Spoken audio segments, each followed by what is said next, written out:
Well, I'd probably formed an impression of Lourdes even before that store my first night. I guess I come here expecting to find thousands of sick people, dying, desperate. And yet, I wanted to do this story because a few years ago, a friend of mine took his mother to Lourdes. She'd been given 6 months to live. She lived another 4.5 years. Why? I mean, Lourdes is just a little town in southern France with a population of about 15,000.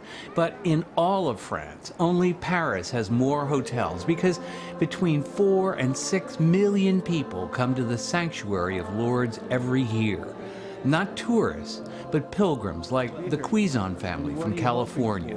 We're hoping for a miracle and blessing for everybody, for my family. There was Jamie Jensen, a quadriplegic since birth. What am I going to do with my life? Where am I going to go? Pete Ulrich had lung cancer. Because I think I have like a couple more years to live, and I'd like to extend that a little longer till my daughter gets out of college. He's been exhausted all of his chemotherapy.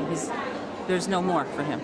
Mary O'Sullivan's a retired Air Force doctor, and Marlene Watkins... Don't have a college degree, just a housewife. And these are just some of the Americans, but you see people from all over the world. They come because of the very first miracle.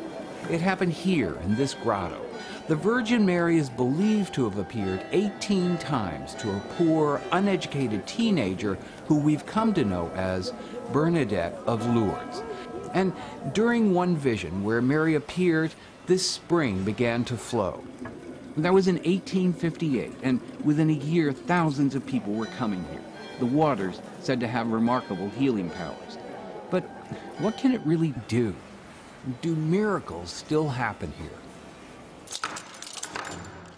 Dr. Alessandro Di Francis Now here are archives. Is the medical director at Lourdes. This is the oldest. These were handwritten. He chairs a panel of as many as 100 doctors, because every year they receive 30 to 40 reports of miracles. They'll follow each case an average of 10 years to review the biopsies, the examinations, or the scanners, the clinical facts to rigorous observation. Because of the 7,000 cases on file, the Church has recognized just 67 cases as true miracles. The rest are deemed unexplained cures. Well, as a physician, I know people get better from things that, you know, there are times you just don't know how it happened. So I kind of think the real miracle of Lourdes are stories of people like Marlene. Oh, about my friend, she won the tickets to come here. I didn't really know Lourdes. Well, it might have been by chance, but she saw a need. Because for some, it is their dying wish to come here. But maybe all of their resources have been spent on medications and treatments, and they're out of work if they're sick. For those who are handicapped, oftentimes, there's not any opportunity for them to come without help or assistance, let alone without an income. So think about bringing somebody in a wheelchair, on a respirator, somebody who requires full-time care. Think of that one person, then multiplied by millions, and realize the Sanctuary of Lourdes has a full-time staff of 500, but it takes 5,000 volunteers every week to maintain, organize, and even the people who train the volunteers are longtime volunteers themselves. Now you've got to keep the stretcher level, so you have to lift higher. Well, first of all, you got to know where the brakes are, because if you're going to leave them, you got to set the brakes, or they run away from you. Vern Pottinger is a high school math teacher. Well, this is my second time here. I did some other things at home, like going to the Katrina hurricane recovery and floods in Cedar Rapids, Iowa, and different things like that. What brought me to Lourdes? Dan Rivetto's a Washington lobbyist. This is his second time. Love. Yeah? Love. Bridget Klatt came from Wisconsin. And I thought I wasn't going to have enough to come on the trip, so I was going to sell one of my cows that I have at home. Right. She was willing to sell her cow to wash dishes because Bridget and Vern and Dan paid their own way to volunteer with the organization that Marlene founded, the North American Lourdes Volunteers. It was after her pilgrimage 10 years ago that Marlene dedicated herself to bringing not only sorely needed volunteers, but pilgrims who might otherwise not be able to come. 15 times a year, the organization brings as many as 160 people. They stay in a combination hospice, hospitality center, and all the volunteers from every country live like this.